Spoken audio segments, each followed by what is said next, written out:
Hinamon ni Armed Forces of the Philippines Chief of Staff General Romeo Browner Jr. ang Northern Luzon Command na palawakin ang saklaw ng kanilang operasyon sakaling magkaroon ng invasion sa Taiwan.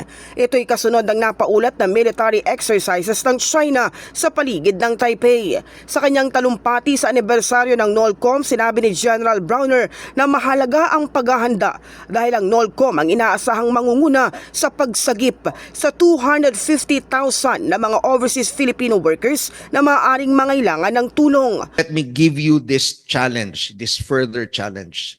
Do not be content with securing just the northern hemisphere up to Mavulis Island. Start planning for actions in case there is an invasion of Taiwan. Okay? So extend na natin yung sphere of operations natin. Because if something happens to Taiwan, inevitably, we will be involved. There are 250,000 OFWs working in Taiwan, and we will have to rescue them. Nabatid na inaangkin ng China ang Taiwan bilang bahagi ng kanyang teritoryo. Kamakailan lamang iniulat ng Ministry of Defense ng Taipei na nag-deploy ang China ng Shandong Aircraft Carrier Group at iba pang mga barko malapit sa Taiwan kasunod ng anunsyo ng Beijing ng mga military exercises upang palibutan ang isla.